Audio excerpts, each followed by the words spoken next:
All right, we are live. What's up, everybody? This is Whiskey in the Six. I'm Rob. Today I'm here with Keith from the Malted Man Cave. Keith, why don't you say hello, buddy?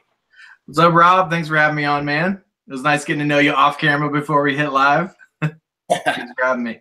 Nice getting to know you too, buddy. And so far, I have 3 drams over here that I plan to drink throughout our stream tonight, which for those of you that are watching, we have about 7 views. Actually, you know what? I'll explain that a little bit more when everybody jumps in. But for now, why don't we quickly just go through, like, how did it start for you? How did this whole YouTube thing start? Because I know that when I started, it was almost the most painful thing to watch. Like, I would film myself, and I swear, like, my first video was 13 takes, and finally by the 14th take I just said screw it, and I threw it up there, and it was awful, and I instantly regret posting it, and then actually had some viewers commenting, and it wasn't all terrible, and then I'm like, okay, you know what, maybe I'll keep this up. And so how did was your Glenfarclas 25 your first video? That's actually my second video. So my first video was a Macallan Ruby, which I actually deleted because I was about to say, because that's not the first one that pops up. No. Because I think it was a week or two ago. I can't remember. I was actually drinking Glenfarclas 25 and it popped up, and then I saw that it was your first one that you had, because I was curious how long you'd been doing it. And I actually would disagree with you. Yours was actually pretty good. I mean, obviously yours are better now, but compared to mine, like, I did my first one on an Asus laptop, which camera sucked, and I put it on my, like, stairs over here. It was the worst train wreck I've, like, yeah, it's terrible.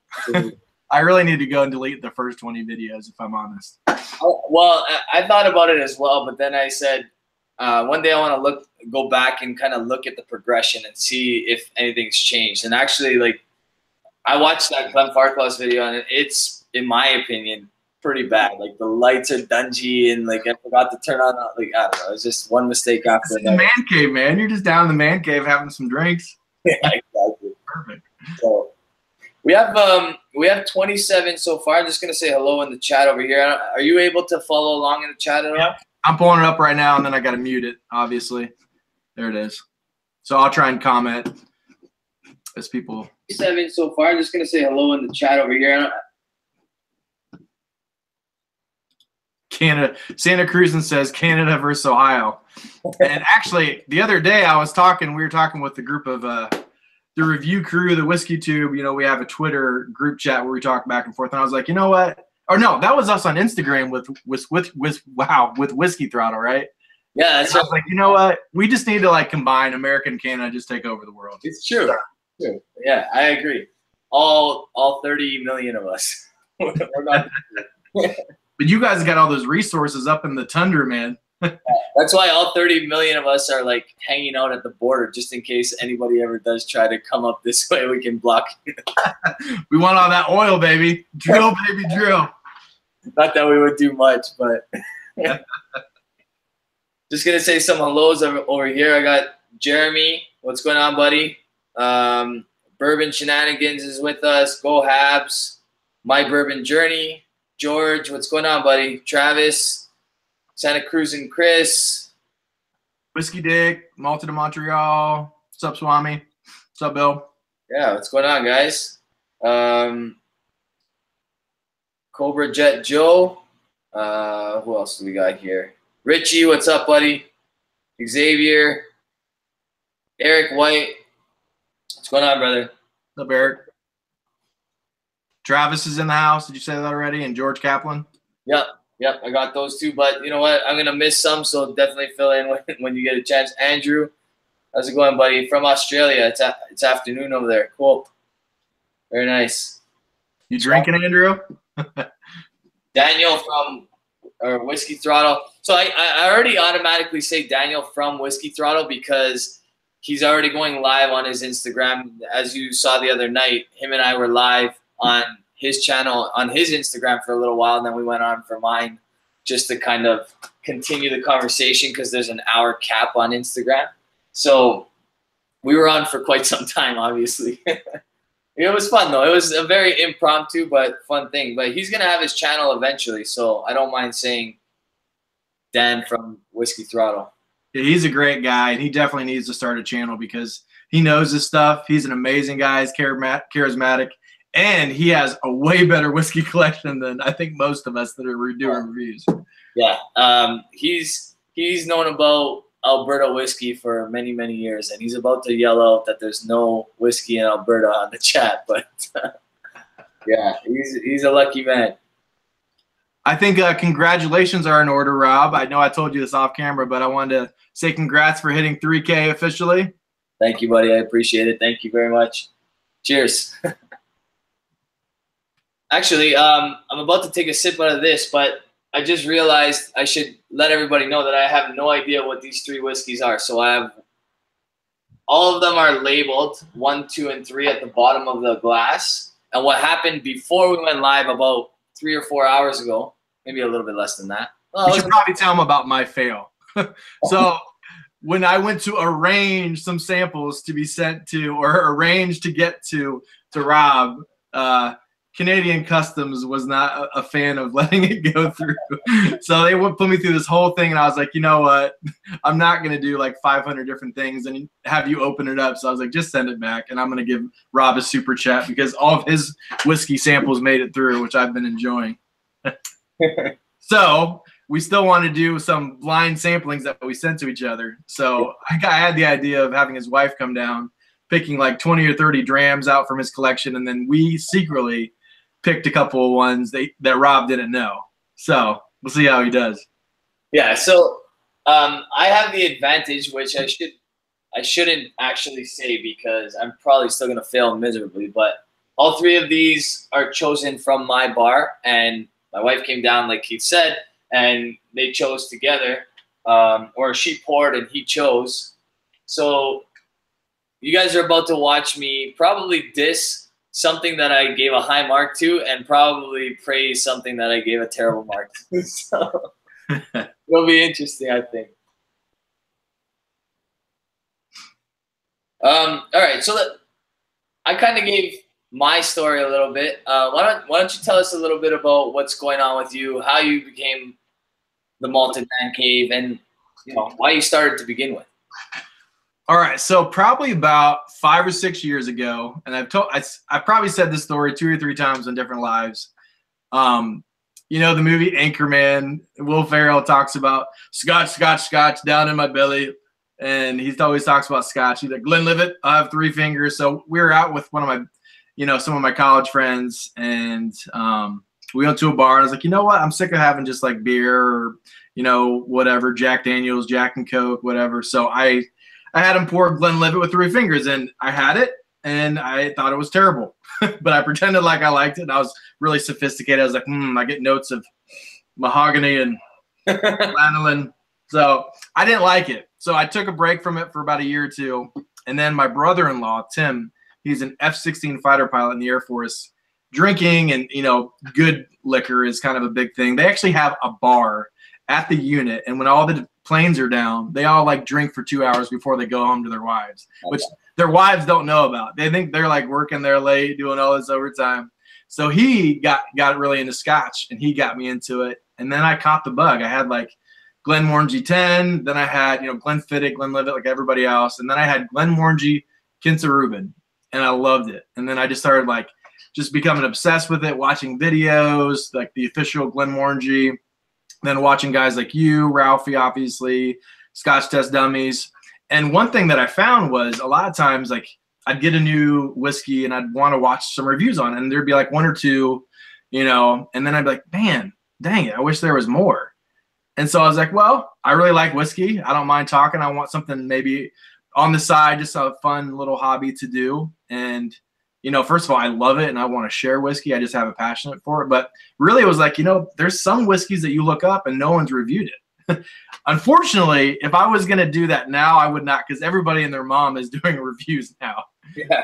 But when I started a year ago, there wasn't as many. But like in the last 6 months, there's literally like 500 channels that have started. So it's crazy because like you said, when I started, there was not that many. There was Ralphie, there was Horst, there was the Scotch Test Dummies, and there was the South Florida Peat Lovers, Malt Reviews, I think, was around when I first started as well, and the Scotch 4 Dummies. And then really other than that, there wasn't that much more. So it's crazy how many. Whiskey Bitch. Yeah, that's Whiskey Bitch as well, yeah. After that, it just blew up. Like there's a ton of us now. Like we're a dime a dozen all of a sudden. So if I was getting into whiskey right now, I probably would not have started the channel. But back then, there was kind of a need for it. Yeah, absolutely. Like, and I felt pretty similar to you in that, in the sense that I would look at a whiskey that I want to buy, and based on one review, I was like, I'm still unsure. Like, there's, I need more than that. So basically, that's why this has happened. And I guess there's still a need for it, and there will still be a ton more channels because there's still stuff that people are looking up that they can't find online. So it's pretty cool. I gotta admit, it's kind of funny, getting into it. Like I'd watch guys like Ralphie, Scotch Says Dummies, yourself, and now I'm like friends with you guys, and like we talk all the time. So it is kind of bizarre, going from just a spectator to knowing you guys and being a part of it. Absolutely. And I actually should retract it because yes, there are lots of channels now, but even this beauty right here, I bought Oban 18, and I just looked it up today, and there's like 2 reviews. Yeah, they did one, and I can't remember who the other, like the whiskey guy that does it in like 60 seconds. Yeah, I think he did it, and that's it. So that one's hard to come by. That one is really hard to come by. That's a lucky find for you, especially at the price that you got it at. That's really, really good. $105. That's pretty good. Everyone's saying that he met the writer of Whiskey Live Friday. Very cool. Oh, Davin. Yeah, I have a book by Davin as well. Where is it? It's somewhere around here. I actually have a signed copy from Davin, but that book eludes me right now. Anyway, not a big deal. I'm going to go back to what we have here because I think we have a pretty cool little test over here. Have you started drinking or nosing yours already? Or nope, but I will pour it right now. All right. So I'm going to start one at a time. I think that's for the best because if I start mixing, then I'm really going to have trouble. So I'm gonna nose it, taste it, tell you what I think it is, and then you can either tell me right away or, yeah, you know what? Wait, because you don't want to give me any clues as to what the other ones are by eliminating anything. So touche. Okay. Right. So I'm excited. Here we go. I'm not for some reason. There's more pressure on you because it's from your collection. Me, I can be like, I've never had this, man. Okay, this one smells amazing, whatever it is, number 1. Man, it is so hard to tell when you're not sure what's in the glass, what it even is. Is it bourbon? Is it Scotch? Is it a single malt from another country? What is your initial impressions? Do you think it's bourbon, rye, Canadian, single malt? My initial, I think this first one is a Scotch. When I first nosed it earlier, I thought it might have been a Cavallon, but now I'm thinking it's Scotch. I got to pull up my notes that you and your wife conspired and put them in rankings. Yeah. She probably wouldn't even remember if I asked her. What'd you pour in the glass? Stuff, whiskey, I guess. What me and her kind of talked about and had a joke because I was like, does your wife hate this channel? Do you hate this as much as my wife hates the whiskey channel? She's like, no. She's like, no, I don't. It does take a lot of time. I was like, that's what my wife says too. It's like, I do a lot of foot rubs and buy a lot of Michael Kors purses. Yeah, yeah. Also. That's pretty much the only way we get into the doghouse. All right, I'm gonna taste this bad boy.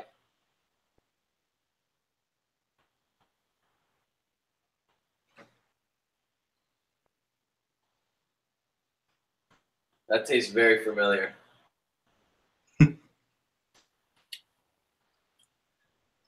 Man, for this one that you sent me, do you want me to say a couple things about it right now, or you want me to wait? Go for it, because you probably had a little bit more time. I'm still Yeah, we're in no rush. We got all night, man. Yeah, for sure. I rub my wife's feet. I put the kids to bed. I got time. I got nothing but time. I'm already in my dress shirt if I have to roll into work like this. It's okay.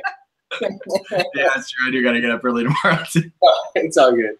So initially, when I first tried this the other night, this mystery dram that you sent, I first thought it was Indian whiskey. That was my first initial thought. Okay. But as I got to nose it and taste it, most Indian whiskeys, and I've only really had 3. I've had one, I've had Amrut Spectrum, and I've had Amrut Fusion, and there's like one other one. And both of them kind of have this like charred corn, like grilled corn, charred oak kind of note to it. It's like some funky note. And it wasn't real strong in this. There was like a hint of it that kind of made me think. But the longer that I nosed it and tasted it last night, then I switched to thinking it was some kind of Japanese or Asian whiskey.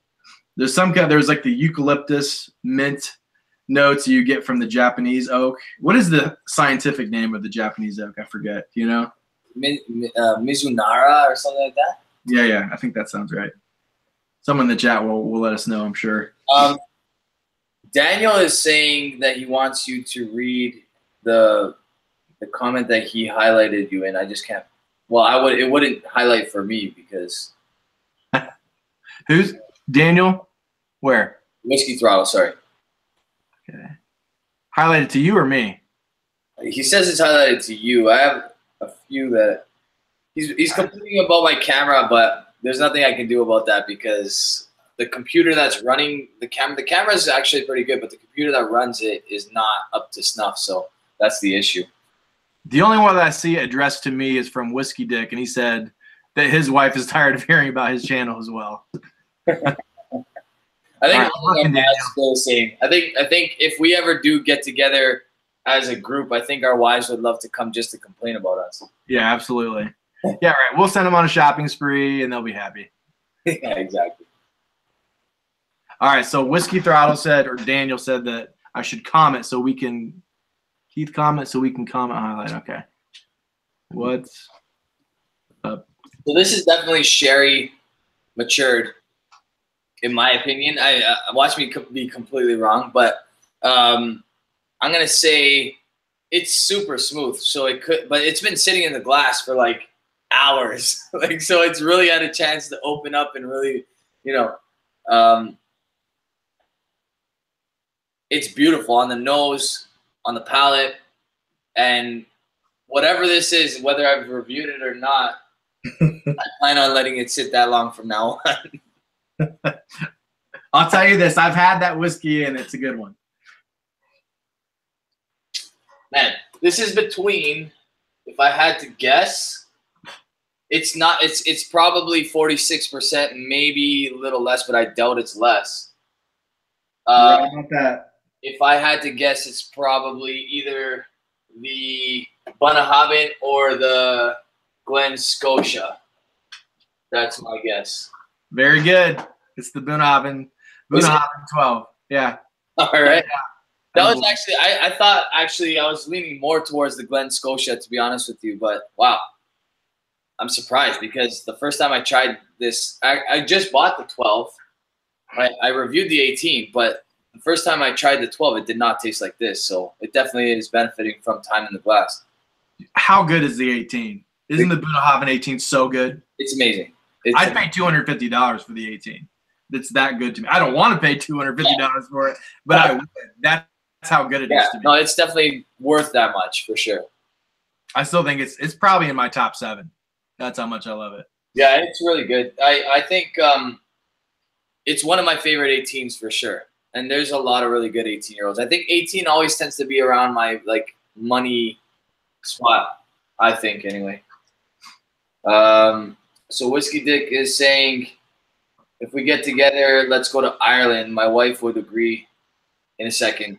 I'm gonna take Bill's suggestion and just say let's lean a little bit closer to Scotland. So maybe we could drop the wives off in Ireland and pick them up a couple weeks later after we have our fun in Scotland.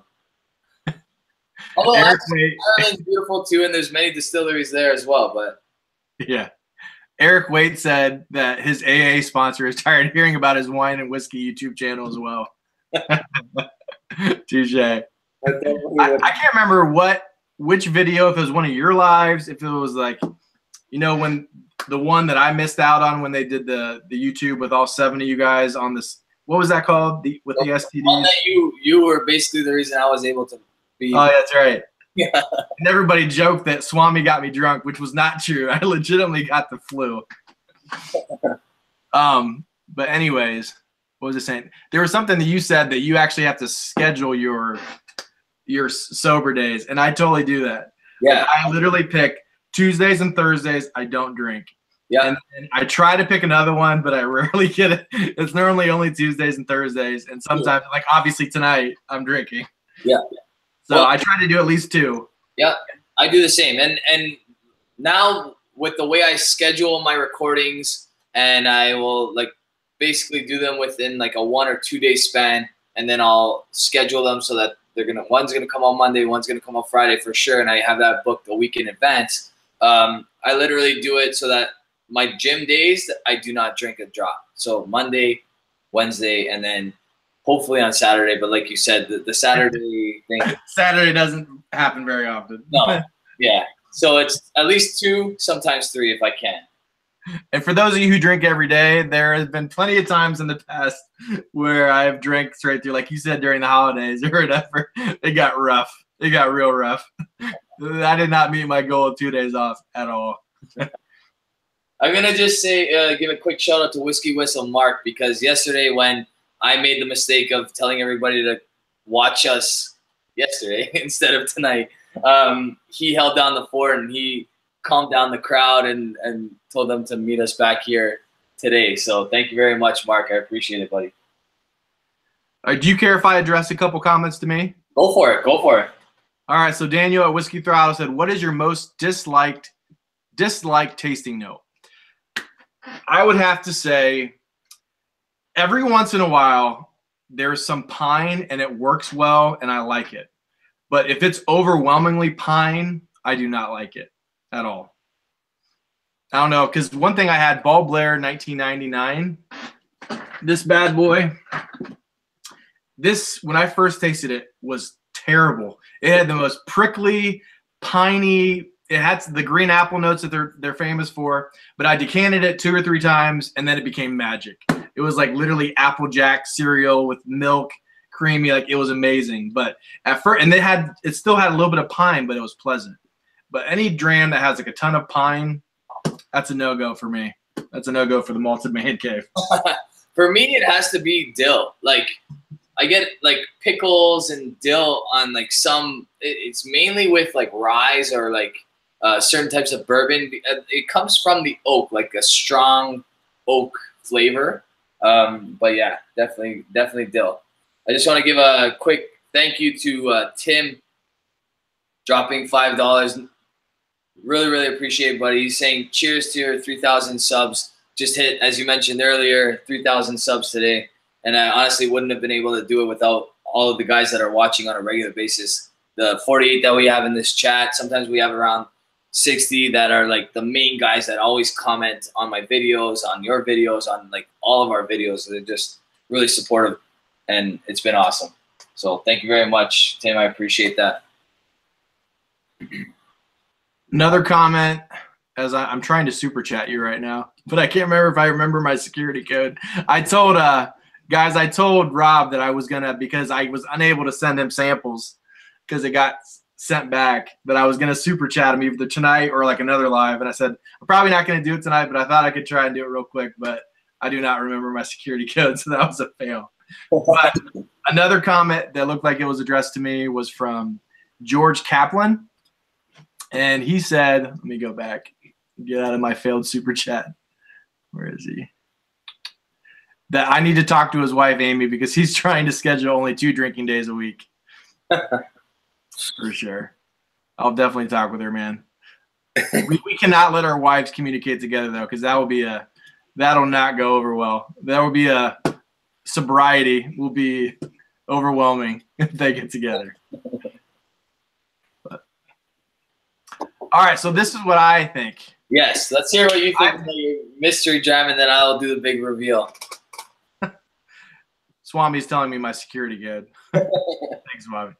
I think it's a non-scotch. Now, I know I'm going to be wrong, but if I had to guess, this is a non-scotch. Will you tell me that much yet?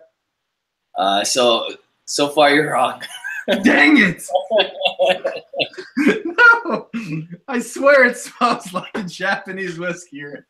No. It's funny because actually there's someone in the chat that has mentioned before that this particular brand, and maybe if you've you may have read one of the comments that have said this before, but this particular brand often tastes like Japanese whiskey. So this smells and tastes a lot like Yamazaki 12. A lot. It's funny because, all right, I'll finish. I don't want to give you too much, but I want you to continue. Well, okay, finish what your thought, and then I'll tell you. I'll show you what it is. So I think there's some bourbon and sherry. You know, definitely a good amount of sherry, but some bourbon in there. It's not 100% sherry bomb, at least to my tasting notes. I don't even freaking know now. Is it a Glenfarclas? Because that would be the, you know, they have like the hay grassy notes that I kind of get. That would be my next place that I would go next. So, okay, let's try to like pin this down so that we can kind of get you closer to your. So I don't look stupid on the live airways. So ABV wise, what would you say? Like roughly what? It seems like a decent ABV. It doesn't seem watered down. Like I would say definitely a 46 or above. Okay. All right. So you're close there for sure. Now, age-wise, if you had to put an age on it, how old would you say that is? I'm going to say that this is a decent – this has – all right, because I got a lot of the oak notes that I get from the Japanese oak, I'm going to say that there's some decent age to this because it just has this woody, oakiness to this. Would you agree with tasting this, Dram? I think you're definitely on the right track there. Now, damn it, Rob! I gave you easy ones. It's not fair for you because you picked stuff that's on my desk, right? Like I could have picked anything and sent it. I'm out. Forget this show.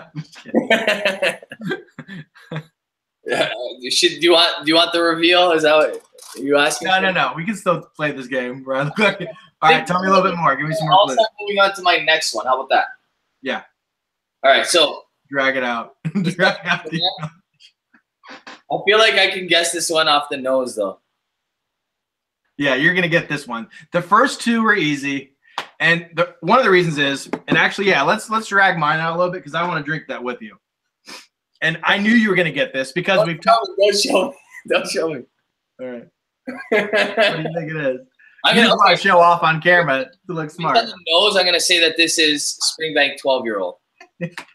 Dang it! Why did I make them easy for you? Because we had talked about how amazing Springbank 12 cast strength is. It's so good, man. Honestly, like I could just tell by the nose that was what this is because it's honestly ridiculously good. Like I'm in love with this whiskey. I just bought a second bottle today, actually. And not to take anything away from you, but Springbanks are pretty easy to pick out. They're pretty distinct, right? Yeah, I would agree too. It's got a pretty identifiable nose, in my opinion. Oh my gosh, it's so good. I do like this one a lot better than I like the 18-year-old, to be honest with you. I like the 18, but I agree. The 12 cast strength just has so much freaking flavor. It's unbelievable. Like it reminds me of some of the things that I love about Octomore, but a little bit maybe more refined because it's 12 years old and it's less peated. But like and the peat, it's a lot less peated, first of all. But like the peat is like the kind of peat that I really like. It's like a barbecue flavor. Like I just bought a smoker, a Traeger smoker, and it reminds me of that like kind of flavor. Yeah. Don't get me wrong, I love like heavy peat bombs. Like I love Octomore, Lagavulins, Ardbeg. But I think where I typically enjoy the most is like the Highland Park, Springbank, where it's like anywhere from like 15 to 30 ppms is like, and then like heavily sherried, man, so good. What kills me is that you don't have to add a drop of water to make this better. Not one. So good. This one is a little bit different, and I think you would like the last release as well. This one actually has more similarities to the Springbank 18 than the last release of the Springbank 12 cask strength. It has a little bit more, a little touch of that sour. You get a slight bit of the sour. Yeah. Yeah. I just picked up, well, they're on order for me as well, is the Longro Cab Franc or Cab Franc, I don't know. Eric Waite's going to kill me for pronouncing that wrong, but yeah, so I'm excited about that one too because I heard just as good as this, if not better. So the Longro Pinot Noir, the Longro 12, the red Pinot Noir, I just reviewed that I think a couple weeks ago. It's delicious. I still like the Springbank 12 cask strength. It's just like a notch better, just barely better, because that one is so good too. The Malbec is really good if you can ever get your hands on it. Yeah, I mean that one's in Alberta. It's pretty much long gone. There might be a few stores that still have it, but before we continue, before I lose this thought, we have about 55 people watching right now, and what I want all 55 of you guys to do, if you guys don't mind, is head over to the Malted Man Cave and click subscribe if you're not subscribed already, because this is a really genuine dude, a really, really cool dude, and you guys are going to like his reviews because he reviews some really quality stuff. So, thanks, buddy. Appreciate it. No a couple people have been asking what happened to Mike and Billy. I think there was a little fallout after the whole Swami. No, I'm sick of this. I just don't want to talk anymore. I don't know. I live close to Mike, and I know Mike fairly well. Like, we meet up maybe once every 3 months or so, and what we do is we bottle swap. You know, he gives me like an 1/8 of bottles, and I give him an 1/8 of bottles, and we have a couple drinks or whatever. So I don't pretend to know Billy really well. I've met him once, I believe, and I really like them, like their channel. I'm not sure what happened. I don't know if there was some fallout after that or whatever, or if they're just taking a break. So I'm sorry, guys. I don't have a whole lot of information. I actually texted him that the other day. I was like, are you guys coming out with any reviews anytime soon? So, not sure. Well, yeah, honestly, like I watched a few of their reviews, but I was just kind of starting to get to know them when Swami had them on, and then after that, they kind of went MIA. So I felt bad for Mike. You could tell Mike was upset that Billy did that on live. For sure. That's awkward. And I know he apologized to Swami afterwards. So yeah, but I actually he's not a reviewer, but he's well involved in the whiskey community. Peter White is in the chat right now. Him and I actually bottle swap quite often, just because we're local. We're able to meet up quite often, and he usually has some awesome whiskey. He actually gives me a lot of advice when it comes to whiskey as well, because like he likes to say about other people, I will say that about him. He's forgotten stuff that I don't even know if I'll ever know in my lifetime. So Peter White is an amazing dude, and he knows a ton about whiskey. You can definitely tell he knows. And he's always been a strong supporter of our channel from the beginning. So, Peter, I do appreciate that you were there for me even when we were like 30 subscribers. So, cheers to you. Yeah. Is that his real name, Peter? Peter White? As far as I know, I've never asked for ID, but but yeah, as far as I know, that's his name. So I'm gonna move on to this next one here, and this one I made a little harder. Now it's still from your collection, so you'll probably pick it out right away. But this one might be a little more challenging than the first two. So when this was first poured, I noticed a lot more peat in it. Now I'm not getting almost any peat, which is kind of scary because now I have no idea what this is. So I'm gonna have to taste it. I'm not giving anything away this time. You've done too well for yourself.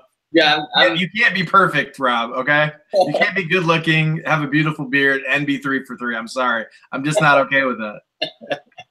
Sorry. That's all right, man. I forgive you. But it is peated. Man, this is gonna be tough because I have quite a few things that are peated on here now. My first gut, based on the color, was that it was gonna be the other Bunnahabhain, the Siobana. Let's taste it. ABV will be a good indicator, I think.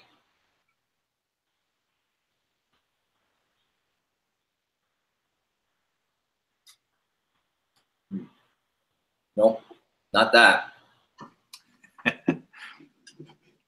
I'm not saying a word. You can sweat this one out.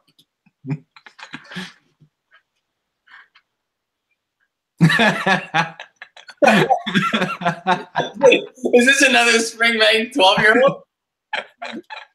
I'm not saying. You can tell me some guesses. Tell me where you think it's from, what region. Maybe it was you're messing. No, screw that. You just need to go straight into a guess. No, screw that. Just go straight into a guess. Final answer. You're messing. A couple more sniffs and a couple more tastes and give me your final answer, Rob. Honestly, I think. Screw with me. This is another Springbank 12. Am I wrong? Yes, you're very wrong. Very wrong? Yeah. All right. You get one more time to give me a submitted final answer before you were deemed incorrect. And the golden boy is not perfect. He's 2 for 3.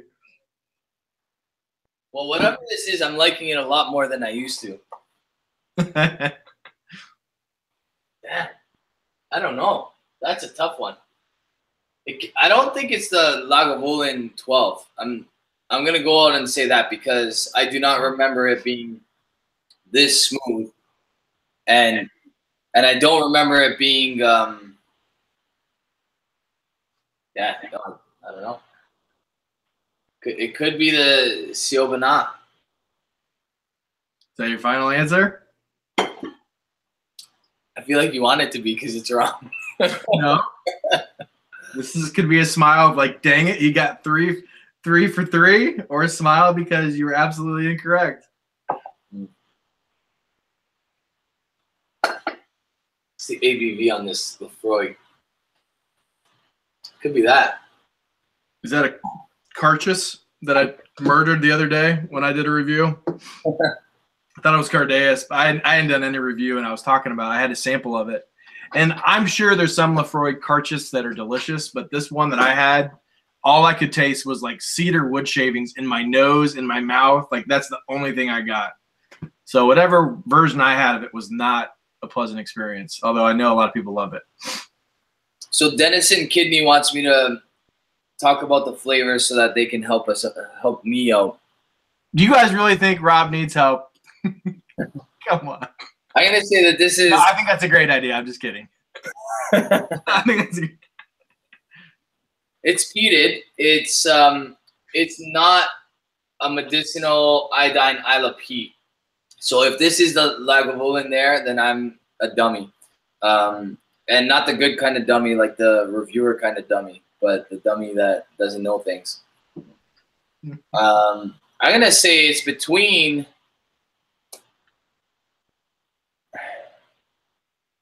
But well, then again, the Bunnahabhain here is an Isla, but they don't technically use peat, and I don't think they would use that traditional peat. And I don't recall. It's like a barbecue type peat, not really ashy.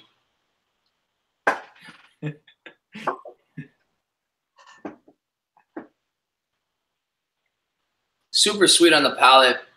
I can't tell the ABV because I think it's at least 46%, but if it's benefited that much from oxygen, then it could be a bit higher. All right, I'm gonna go with the Bunnahabhain Yobana final answer. Final answer, huh? Unfortunately, you got 2 out of 3. It is the Kalila 15 unpeated. Wow. Which is funny that you say that because there are sometimes our mind plays tricks on us. And when you smell those Isla, the salinity, the salt, the maritime experience, it tricks us into thinking peat. So I've had unpeated before, and I thought that there was some peat in it. So it's not like some crazy thing to say. Yeah, there's no peat in that. Now, And I don't know. When they say unpeated, they probably, I don't know if their water source has any peat. I'm sure it might be like Bunahaven where there's like a little, like trace amounts of peat from that. But yeah. But what blows my mind is that unless you told my wife to add water to this, the ABV is 60% on this one. Well, remember, that sat for what, an hour and a half at least? That's true, yeah. I thought about telling your wife to put like a cap on it or something. Yeah. I got busy and I didn't think about it. But yeah, so it probably doesn't taste as harsh because it sat there for what? That was like 2 hours ago, wasn't it? It's delicious. Honestly, this is delicious. I mistaked it for this for good reason.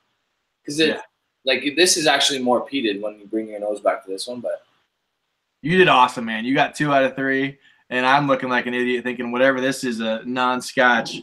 But I've had the Kalila Stitchel Reserve, which I think is kind of similar to that, and it is amazing. It is like the most salty banana vanilla wafer like pastry. Like it's unbelievable, like cast strength. And I've heard that I think that one is kind of similar to that, I think, or there's a 17 unpeated Kalila. I don't know, guys in the chat, can you help me? But if you ever find the Stitchel Reserve, it's an NAS, but it is unbelievable. I think Whisky Bitch gave it like a 96 or 97, wow, which isn't saying a lot because she's like me. She gives things really high scores all the time, but it's a really, really good dram. A lot of people probably would skip past it because it's NAS, but it's really good. Do you get vanilla? Is that – I don't know anything about that. I think it's – is that all bourbon mature? Does it taste vanilla? I'm pretty sure. Like, look at the color is super light. My camera sucks, but you can still tell it's a lighter whiskey. There's a 7. You were right. There's a 17, and I believe there's an 18 unpeated as well. But man, it's honestly, this is my first Kalila, and I really need to buy more Kalila because it's delicious. Yeah, it's crazy though how our mind plays tricks on us when you taste and smell the saltiness and like the maritime that you normally get with an Isla. It like plays tricks on you. You think there's a little bit of peat there. Yeah. It's well, this is actually one of those bottles I traded with Peter White. Actually, I think he might have just given this. It was like a quarter bottle or a little bit more than a quarter bottle left. It's amazing. I was actually gonna buy the 17, and he's like, try the 15 first. So he saved me some money that way. But I think I want to buy the 17 anyway. Yeah, I almost bought that the other day, and we got a Kilchoman Loch Gorm instead. And now that you're saying how good it is, I'm kind of regretting it. Although Kilchoman Loch Gorm was really good. So you're saying that's really good? Like awesome. Honestly, like I don't feel like I have to add a drop of water to that at 60%. Huh. I probably should for my liver's sake, but livers are overrated. Well, you can always get another one, I think. So, or at least like a portion of somebody's. Go Habs is saying time to sell some whiskey and purchase a new computer camera. I think you're right. Well, the thing is, I use my cell phone, the iPhone 8 for my regular reviews, and then when it comes to my lives, only if I have a guest, I need to use a computer, right? So, because I can't do that off of my phone just yet. Eventually, I will buy a new computer. That's next. So. Yes, go Habs, that's coming. All right, let's hear from you now. Let's go back to that dram that you're sipping over there. Yeah. So I smell a ton of maple syrup. So definitely can tell I get a little bit of like mint, eucalyptus, maple syrup. Can you help me narrow it down to a region? Is this a Scotch? We've already established that it's not a non-Scotch. So it's Scotch, and I'll say it's I guess that was a dumb statement. Non-Scotch meaning it's not. It's Asian, Japanese. I assume that didn't mean it's not non-bourbon. And obviously, the way I smell it, it's not anything to do with that. This is a Scotch, right? Yeah. So it's a Scotch, and it's north of the Lowlands. I'll give you that. You're so generous. It's north of the Lowlands. Okay, and this is also another clue. If I'm too specific, you'll get it right away. So, can you tell me whether it's a Speyside or a Highlands? It's neither. Is it an island distillery? Yes. Well, okay, technically, yes, it's an island.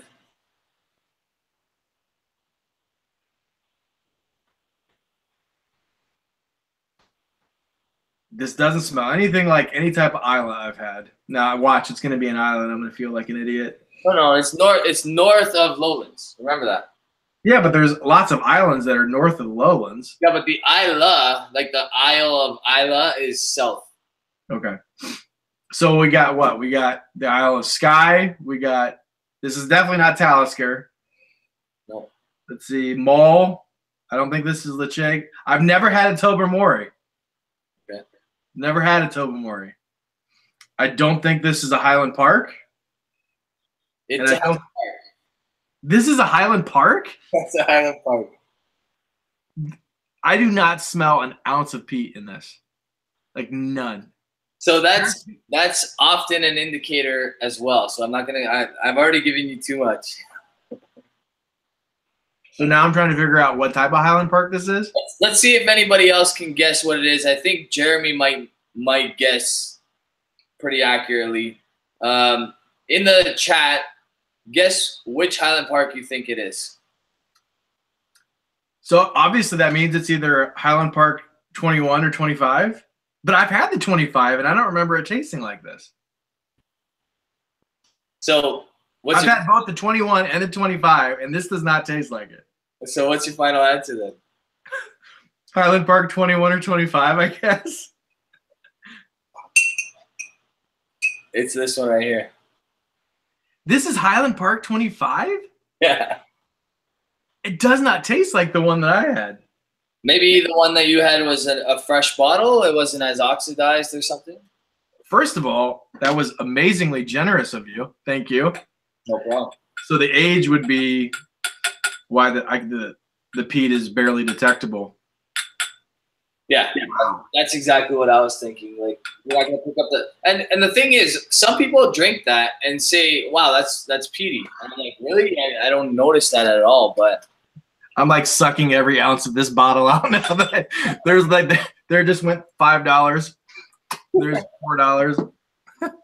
Thank you. That was really generous of you. About this earlier when you mentioned the Yamazaki 12, I'm like, man, you just saved like every Ontarian like $700 by not buying a Highland Park 25-year-old right there. Man, well. I did decent on Aquavite's blind challenge, but I just completely ruined all my credibility with this live with you, buddy. Wow. I don't think you did. Honestly, it's funny that, and I'm glad actually, I think that shows your skill personally, that you mentioned the Yamazaki, because my buddy Jeremy, he writes blogs for the Toronto Whisky Society, and he always compares Yamazaki to Highland Park. He says that the 12 tastes a lot like the 18. So it's funny that you mentioned that. I thought that was pretty cool. Yeah, as you say it now, though, I can tell some of it. I can definitely tell the. Wow, that's good. For a while there, I was thinking Yamazaki 18 because it tasted better than the Yamazaki 12, which obviously I've never had. Yeah. Have you had the one? What was the one that was awarded the best whiskey of the world? The Yamazaki. I think it was the 18. To be honest with you, like the Yamazaki 18 sherry. I think there was like some identifier along with it.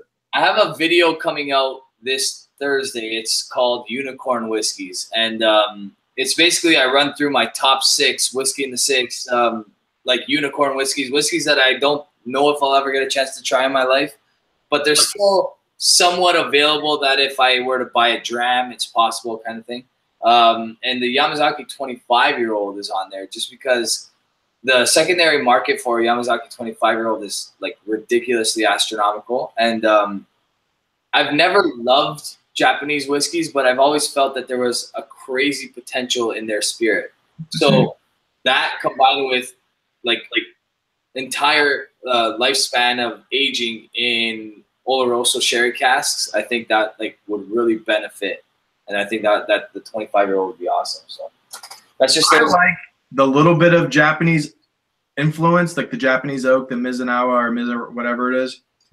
But I think sometimes it's a little bit too much for me. I wish it was a little less influence than it is right now for me. Now, so some people probably love it, but I like the eucalyptus, the mint notes, the oak. But I think for me, I like a little less of it, like just like a little faint hints of it. I don't know. How do you feel about it? Yeah, you know what it is? I find that, like, with the Hibiki 17-year-old, with the Nika 21-year-old that I tried, with the, and there goes my phone, the Yamazaki 12 and the Hakushu 12. That's pretty much all of the Japanese that I've tried so far, and all of them kind of fall short somewhere, and mainly because of ABV, I believe, but it's missing something. Like, you can see that there's like really nice notes in there, but it's not like arriving in time or something. Like, you have to take a lot of time with it. So for that reason, I'm not crazy about Japanese so far, but I think it has a lot of potential. I think there's something out there for sure that's going to blow me away. I just haven't tried it yet. How much do you get into Indian whiskeys? You know what? I had the Amrut Fusion, and I absolutely loved it. Then I tried a few different Amruts along the way, and I wasn't as big a fan. And then recently I received a sample of the Amrut Spectrum 005. So I had a bottle, and I reviewed the 004, which was a little bitter, and there was notes on it that I wasn't crazy about. But the 005 was bonkers. Like, it was one of the best whiskeys I've ever tried. Yeah. So, because I watched your 004 and I agreed with you that I like the Fusion better than the Spectrum, the 004. So the 005 is on point. It's crazy. It's everything you love about the Fusion on steroids. Like, it's crazy. This 25 is getting really, really good with some more oxide. Like, I remembered it being really candied. Like, when the one time, and guess who actually was generous and let me have some of that? It was Billy from Mike and Billy's. I went over there and I brought some whiskeys, and we did a couple of reviews on their show, and he shared some with me. And I remember it being like the most candied dram that I've ever had, and loving it. Now, I was in a hurry. I didn't get to like sit with it and enjoy it like I normally do. But as I'm letting it air out and oxidize a little bit more, it's getting really, really candied. Yeah, there's like almost zero peat influence on this at all. Yeah, I don't notice it, but I will say that a whole bunch of people that I've let try this bottle, like, this bottle was purchased in November. Sorry, it was opened in November. It was opened for my daughter's birth. A few people probably have watched that review. And it's gone pretty quick, as you can tell. It's that I poured the last 2 drams in your sample, but it, like, I shared quite a bit of that, and everybody that tasted it thought something different from it. Like, they got, like, a lot of them got peat, and a lot of them got like smoky notes that I wasn't getting, and for the most part, that was coming from like a lot of the newbies. Yeah, once you've had like peat bombs, it's hard to detect the ones that only have like 10 to 20 or 5 to, unless it's like over 30, it's hard to, for me at least, to tell peat really well. Like, I find, like, maybe it's because I was transitioning from the Springbank to the Kalila that I was picking up remnants of the peat there, but a lot of people don't even pick up peat on the Springbank 12-year-old anymore. You know what I mean? Really? Like, now, I'll say this one. The one you have, for me, I taste and smell less peat on that than the last release. Okay. This one is more, I think that they bumped up. I think instead of being like 40-60 with bourbon sherry casks, I think they went to 70-30. I think. I'm not positive. Don't quote me. So it's a little bit more sherried, like more fruity. And for me, I got more sour notes that are more familiar for me with the Springbank 18, which the 18 is one of the most salt and vinegar, sour with like blueberries and sherry notes that I've ever had. And I like it. I wish you're right. I like the Springbank 12 cast strength better. Yeah. I wonder if I would like it better if it was at cast strength. That's what I want. I think the 18 would benefit from being at cast strength. And the fact that you can drink this one without adding a drop of water, and it literally feels like you're drinking a 46%er. I think that travels through to the 18, and because they water it down to 46, it's too low for what you're getting. Maybe, I don't know. I could be wrong. That's just my guess. I don't know. What is your top five whiskey distilleries? I don't know if I've ever, I know sometimes you get some flack because of Macallan. Now let's be honest, Macallan is freaking amazing whiskey, and at one point they were the best distillery in the world. But they kind of were a victim of their own success, and they can get away with putting out not as good stuff. But if they want to make good whiskey, they can make damn good whiskey. Yeah, I like it because I actually picked up the Classic Cut on your recommendation, and it's really good. Yeah, I honestly love the Classic Cut, and I've heard a lot of like positive feedback about like people going out to buy the Classic Cut based on my review. So I'm happy that other people like it, because otherwise I'd be a little bit concerned. But honestly, I don't know if I have a like specific order, but there's companies that I'm always looking for what they're putting out, and it's Glengoyne for sure. Glendronach is another one of them. Macallan is obviously one of those ones that I'm always looking at. Springbank, now that I've tried a few and I'm really starting to like what they have, they're definitely in that mix. The more you have, buddy, it's gonna shoot to the top. I'm telling you. I believe it's so good. What all have you had so far? So I've had the 18, I've had the 12, and I've had a sample of the 10. So I haven't had too much from them, but. So the 12 cask strength is amazing. The 18 is good. The 10 is a great 10. Don't get me wrong. Like compared to other 10s, it's great. But it's just it's okay. It's good for a 10. But once you get like the 15, when you get, let's see, the local barley, if you can get any of the local barley, man, they are amazing. The Springbank 16 local barley is unbelievable. And George Kaplan, I wonder if he's still in here, he gave me a sample of the 11 local barley, and it's fantastic. Is it? See, it has a little bit of unpeated malt in it, and it's really unique. Yeah, I almost pulled the trigger on the 11 local barley, but I stopped myself because that was around the time where I bought this Anach 1975. I think Anach and Balblair I'm going to group together because I know they're the same company, although they're not the same distillery. They kind of taste very similar in my opinion. So they would definitely be thrown into the mix. But if I didn't mention Bruichladdich, I would be kicking myself in the nuts because I've tried so many products from them, and I don't think I've disliked any of them. I love Bruichladdich stuff. Yeah.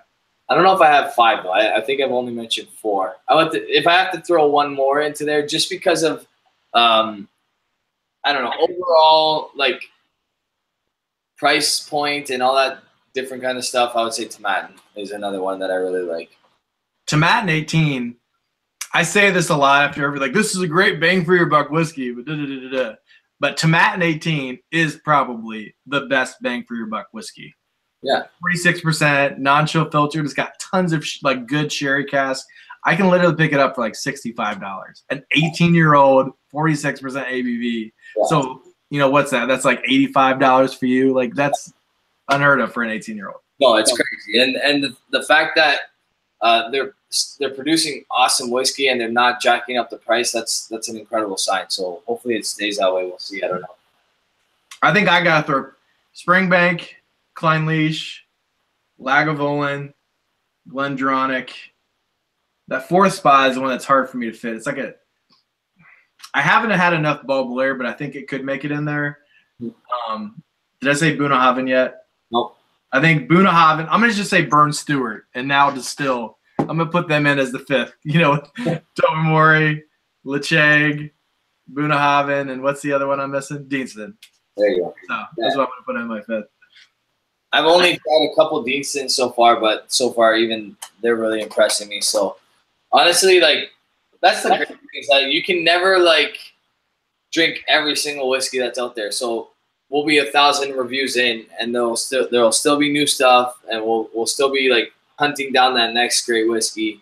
So that's the best part about having these channels. Yeah. I was kind of late to the party for Lagavulin. I had a couple and I wasn't really that impressed.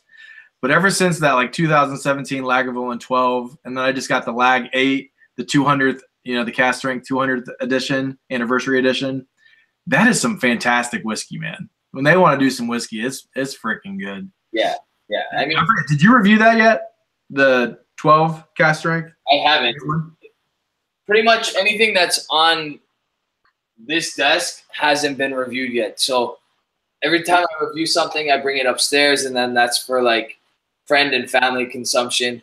Down here is like the stuff that I keep kind of on lock until I'm ready to bring it upstairs, just because otherwise it won't make it half the time. I tend to have a lot of guests over, so my whiskey goes pretty quick. How good is Kavalan? I have yet to have a Kavalan yet. So I really like Kavalan. Like this Portwood here is bonkers. Like it cost me 100. Well, it costs 190 American. But I got this one in a trade, and it's ridiculously expensive in my opinion. Like this one is actually one of the cheaper ones. Some of the sherry casks are just beyond expensive, like 400 or 500 American. If you can get a decent, like a Vino Barrique or the port cask at a decent price, I highly recommend those two because they're the cheaper ones in the spectrum of the Solus, and they're fantastic. Yeah, I need to pop the pull the trigger and get one. All of them are awesome. It's just like when you start to compare what you can get for that kind of money, you start to say, okay, like I can buy a 30-year-old Scotch for 500 American probably, right? So it depends. It really just depends. How expensive was that port one? The Kavalan one that's port matured? It's that's the one that was 190. So this is 8.5 years in one port cask. So it's a single cask only made for the Cava group or the Cava fan group. But yeah, it's really good. This one here is the ex-bourbon. It's also really good. It literally tastes like a bourbon. That's how like good a job they did at like peeling those bourbon flavors off of the wood. But it's good stuff. Swami is telling me that he's like Kilhoman, and that I need to put that in my top 5. And Swami, I will say this: Kilhoman is fantastic for the young ages that they're putting out. You might be very well be correct. By the time that they have aged stock, it may crack into my top 5 for sure because they are amazing whiskeys for the young ages that they're out right now for sure. Have you had much experience with Kilhoman yet? I've only had like samples of a couple, just because at the LCBO you can go and you can sit at one of their, like there's only a couple locations where you can actually taste stuff before you buy it. So I did that with a couple Kilhomans, but I need to buy a bottle and like really sit down with it and taste it and enjoy it because I haven't really had too much experience with it. We're just over the hour mark. I think maybe you can plug and talk about what's going on with you and what to expect on the Malted Man Cave for the next little while, and then we'll cap this off. What do you think? Sounds good. No, we both got to work tomorrow. Sorry, whiskey people. We love to go longer. I'd love to drink for long, but we got to get up and work. We both got little kids. So you got a 2.5-year-old, and how old is your daughter now? She's about to turn 4 months on the 14th. Yep. And I have a 3.5, almost 4-year-old daughter, and I got a 1 and like 3-month-old son. So we don't get a lot of sleep, people. We gotta get it when we drink. We go to work, drink whiskey for about an hour, and go to sleep. All right. It's not on Tuesdays and Thursdays most of the time. So coming up in the Malted Man Cave, you want to know what's funny is that actually I talked to Dave and I talked to my wives. Wow. My wives. I'm a Mormon. I don't know if I told you guys this yet. My wife and our wives, because talking to Dave's wife, Hallie, that I want to do kind of March Madness. And I thought I was like so smart. Like I'm so clever. March Madness. And we're going to do all this, like, you know, our top 16 brackets. And then like the Scotch Test Dummies come out with their Pete. I'm like, damn it. Apparently that idea's out. So that's what I was going to do in March. So we will not be doing that. We will not be copycatting the Scotch Test Dummies. Let's see, what are we going to be reviewing next? I got a Bunnahabhain 25 that I'm going to be reviewing soon, which is absolutely amazing. If you can get your hands on it, it's amazing. It's not worth the money over the 18. The 18 is better value for the money, but it's pretty freaking fantastic if you can get it for a decent price. We're gonna be doing a lot more peats, and I got some good bourbons. I got Henry McKenna 10, the Weller Antique 107, which, you know, I know me and you talked because I asked you about it, and you're not as big a fan. Like, you're like, you don't really know why all the huff and puffing is about, right? Yeah.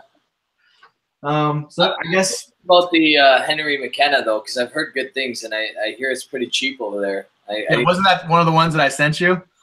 I arranged for yeah, you to I asked for that one, yeah, but I mean, I wouldn't know because I didn't get it.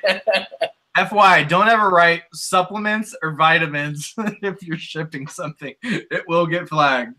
Normally I put antiques, and I don't know why I decided to change it up. I think I was thinking about your just masculine physique. I was like, you know what? I would normally be sending supplements or like vitamins to him, and yeah, that was a no-go. Scott that you can copy his idea, no problem. He doesn't. Are there STDs in here? Yeah, he's in here. And I actually went back and I saw that. Did they do that last year? Because I thought I was all original, and then I think I looked back and they did it last year too. Yeah, they did a shootout last year as well. And they called it like March Madness. Yeah. Damn it, Scott. Everyone else has come up with all the good ideas already. I got nothing. I'm not good looking like Rob. I'm not funny like Bart and Scott. Okay, we got nothing. I'm sorry. I'm going to have to start finding reviews that no one else has done reviews on. That's my niche. My niche is that I'm going to do reviews no one else has done. For the viewers that don't know, Keith was actually a model before he started. Gosh. So. And then I was in the military and got hurt, and then I couldn't work out for 5 years. And then I found whiskey, and then I got fat.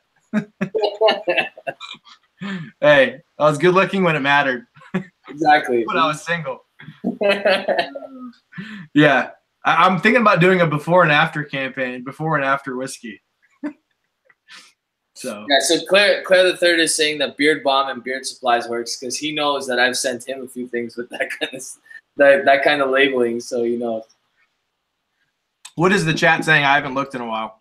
So they're entertaining themselves. There's about 50. It's going between 59 and then going down to like 49. So it's been back and forth, but they're kind of entertaining themselves in the chat. Every once in a while, I'll see a red highlight. That means I have to pay attention. Tell him it was the March Rye Madness last year, March Peat Madness this year. So that's what Scott's saying. Yeah. People are giving me shit about my my sister wives.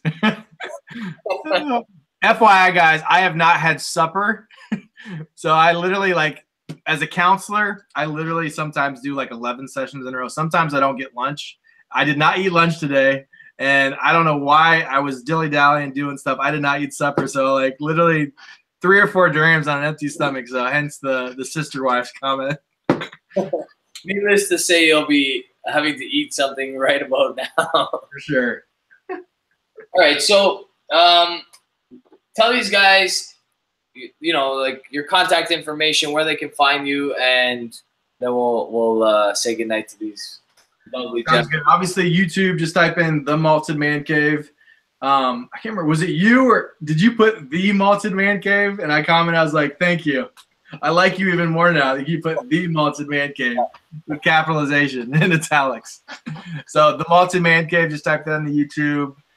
For Twitter, I think it's just Malted Man Cave. And for Instagram, it's The Malted Man Cave, all lowercase. So love to connect with all of you guys. If you want to subscribe, that's awesome. If not, it's cool too. I just love whiskey. I love hanging out with people that love whiskey and good guys like Rob. I do want to say thank you. Guys like you, Swami, Scotch for Dummies, Scotch Test Dummies, and Aquavite, and many more. It's unbelievable how kind the Whiskey Tube circle is right now. Like, this is not normal. The kindness that is showed in this community is not normal. Would you agree?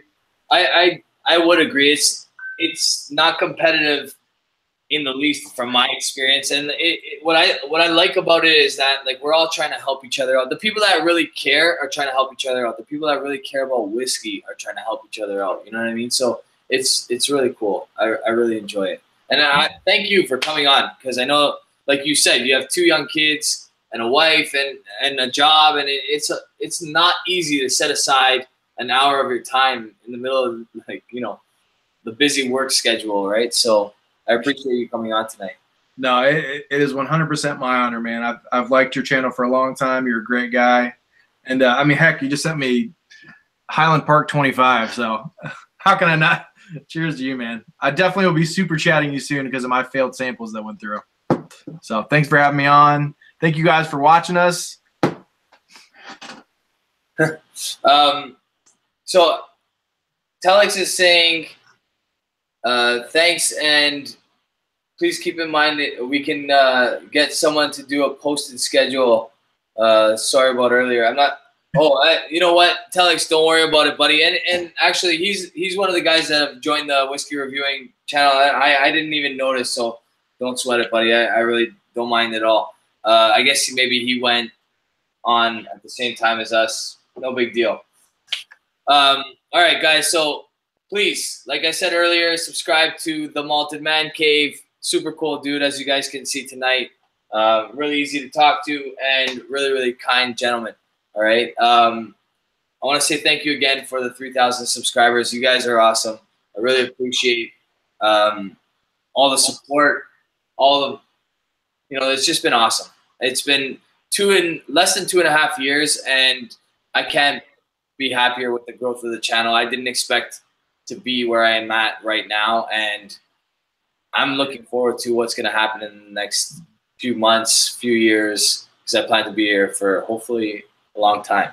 So we'll see how that goes. Thanks again, Keith. I really appreciate you coming on tonight, buddy. Yeah, thanks for having me on, buddy. I appreciate it. All right, guys. Cheers. Thank you.